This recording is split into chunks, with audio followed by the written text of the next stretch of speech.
Hello दोस्तों। एक बार एक आदमी था जो भगवान से हर समय उसे उसके दुख दर्द और चिंताओं से मुक्त कर देने के लिए प्रार्थना करता रहता था। लंबे अंतराल के बाद भगवान उसके सामने प्रकट हुए और पूछा कि वह क्या चाहता है।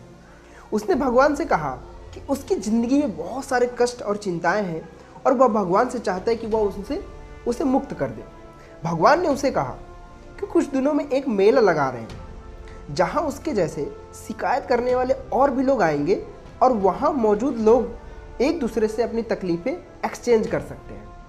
आदमी तो बहुत खुश हुआ और बेसब्री से आने वाले मेले का इंतज़ार करने लगा। अगले हफ्ते उसे मेले में आने का आमंत्रण मिला और उसने अपनी सारी चिंताएं एक थैली में भरी और वहां पहुंच गया। वहां पहुंचकर वो देखने लगा और बहुत हैरान हुआ कि किसी की चिंताओं का थैला उसके थैले से हल्का ही नहीं है।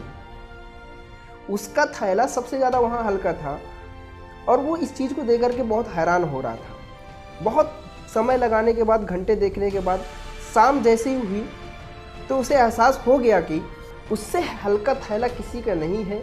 तभी उसने देखा एक थका हुआ बूढ़ा आदमी दुखों का एक बहुत बड़ा थैला लिए उसकी ओर चला आ रहा है। वो उसके पास आया और बोला कि उसे अपना थैला उससे बदलना है। उस बूढ़े व्यक्ति ने उससे बोला कि उसका अपना थैला उससे बदलना है।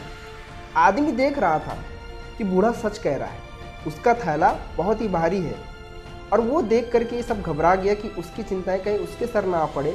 वो घबरा कर पीछे हट गया और बूढ़े को मना कर दिया और घर की ओर निकल पड़ा।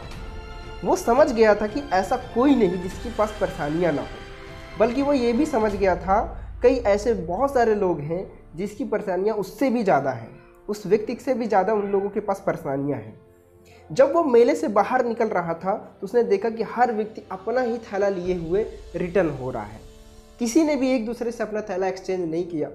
तो दोस्तों, ऐसे बहुत बार हमको होता है कि हमको लगता है कि हमारी परेशानियाँ ही बहुत बड़ी परेशानियाँ, हमें अपनी प्रॉब्लम बहुत बड़ी प्रॉब्लम लगती है। लेकिन जब हम देखते हैं कि दूसरों के पास हमसे भी ज़्यादा प्रॉब्लम है तो हमको लगता है कि हमारी प्रॉब्लम बहुत कम है और हमें कहीं ना कहीं लाइफ में जिन सिचुएशन में है उसी में हमें खुश रहना चाहिए, एंजॉय करना सीखना चाहिए और अपनी चिंताओं को छोड़ देना चाहिए।